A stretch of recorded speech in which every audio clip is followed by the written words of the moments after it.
Let's talk about money.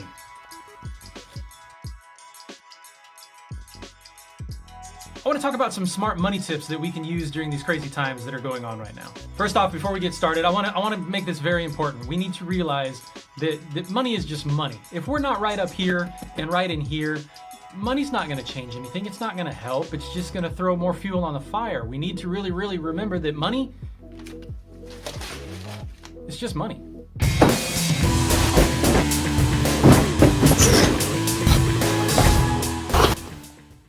Now, here's what I recommend you do with your money. Well, who are you to tell me what to do with your money? No one. I'm not a banker. I'm not a financial advisor. I have zero qualifications whatsoever. But I did stay at a Holiday Inn Express last night. I have no formal training at all, but I do have a little bit of experience, and everybody knows that knife makers roll in the money, right?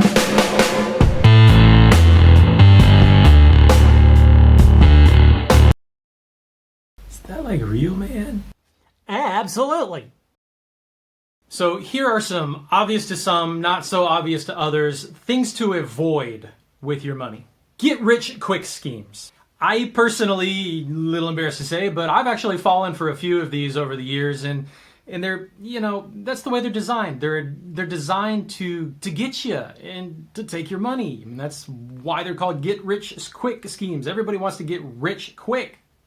Some are those types of things where, you sell a product and you're helping your team make a lot of money, and the only one that's really making a lot of money is the person that's right above you. Generally those are called pyramid schemes. But there are a lot of product to customer type of companies out there that are based on this. And I'm not saying you can't make money doing those, but to put them under the category of get rich quick is very deceiving. So you really want to kind of stay away from those things that don't take your interest to heart. It's more of getting everybody else money based on your hard work. Other things to look out for too are some of these, let's double your money in X amount of time, whether it's a week or a month.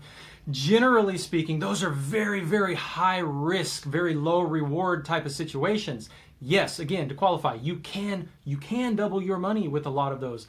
But the probability, the percentage that you would actually do that is incredibly, incredibly low. It's a much higher chance of you actually losing all of your money. Again, to reiterate, it is possible. When the stars align, the planets are all in their proper configuration, you can make money. You can double your money. You can quadruple your money.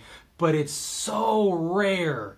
It's smarter to do other things because the probability of losing so much money is really, really high. We also want to avoid predatory lending. These payday loans or the get your money now type things that you see on TV and are, depending on what city you live in, they're almost on every single corner where you can just go in, minimal qualifications, walk out with a wad of cash, but you're going to have an astronomical interest rate where it's virtually impossible to get back to top. You're digging that hole in the ground so much deeper when you go that route of getting those type of predatory loans. Really want to stay out of those so you can, if you're in the hole, you can start digging out easier. You don't want to bury yourself even further. Another thing to avoid, if you possibly can, is only paying the minimum payment on the credit cards and the debt that you have. In the long run, you're going to pay so much more money.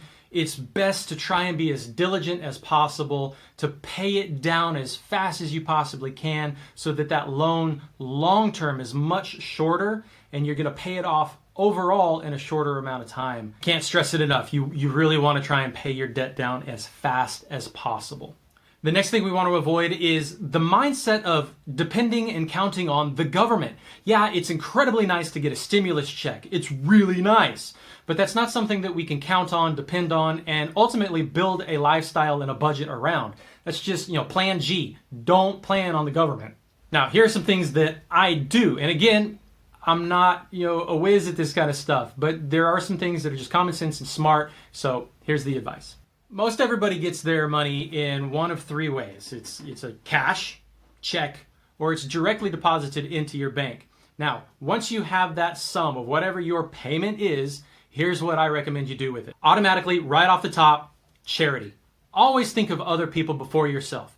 Yes, your life may be horrible, but I guarantee you, there's gonna be someone in a much worse situation than you're currently in. It's good to have your brain always focus on gratitude for what you do have and then looking for opportunities to help others. So my recommendation is charity. You take whatever you want. Most people in our country and society say 10% goes to your religious institutions or whatever type of philanthropy charity that you want to go to. So generally look at that 10% right off the top goes to help someone else. The next thing right off that nice big chunk of cash that you got is retirement. Think of yourself next. Put a little bit aside, again, recommending anywhere from 5 to 15%. Put that aside for yourself for your retirement. Every single bit of income that you get, whether it's cash, check, direct deposit, set some type of system up where 5 to 15% goes into an account that does not get touched. That's yours for way down the road. Next is necessities. Obviously, there are things that are necessary. Next is necessities. Now, there are those things that we just cannot live without. Food, water, shelter, clothing, those types of things. Now, what we can do to save a little money is not splurge. Only look for those things that you need. And when you know you need them, try and categorize them in a way that is going to be fiscally responsible. You don't always have to go out and get the best. You don't have to compare yourself to somebody else in the type of clothing they wear, the type of house they have, the type of car they have. If it fulfills the need, that's good enough. You don't have to compare yourself to other people. Now, there could be those things in your life that, your necessities are different than someone else's. Food. You may have some type of dietary restriction that causes you to, your monthly budget as far as food's concerned is going to be a little bit higher than somebody else. But you can find ways of cutting your expenses in other areas. The big thing I want to stress with the necessities is just be prudent. Be very fiscally responsible with how you spend your money on those things that you need, not want, need. Next, you want to start setting up your emergency fund. There are always those things in life that are going to happen that come completely out of the blue, you're not prepared for, and they can be a really big gut punch and just knock the wind out of you if you're not ready for them. So take a portion, you decide whatever you think is best, start an emergency fund and always keep funding it. And at the end of the year, don't touch it because you never know what happens next year. It could be something that you're not prepared for monetarily. So just keep building that emergency fund. The next thing, may be optional for some. It may not be for others. That's paying off your debt. Some people don't have debt. Other people have a ton of debt. That's something you want to pay down and pay off as fast as possible because that can just suck your life out of your monetary situation.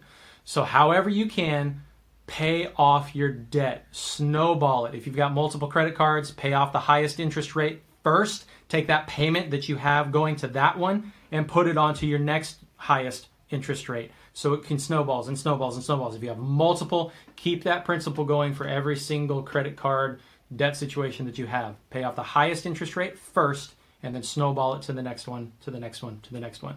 And you kind of be surprised how fast you get out from being in debt.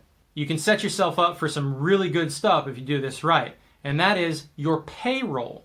Now, your emergency fund goes to emergencies. Setting up a payroll fund goes to if you get laid off. You can have 4, 8 months to a year set aside of that payroll system. So pay a little bit every paycheck into a payroll system. So in the event down the road, hopefully it never happens, but if it does, you get laid off, you don't have a job, that you can start tapping into to pay your normal bills and necessities out of that payroll fund and not touch your emergency fund.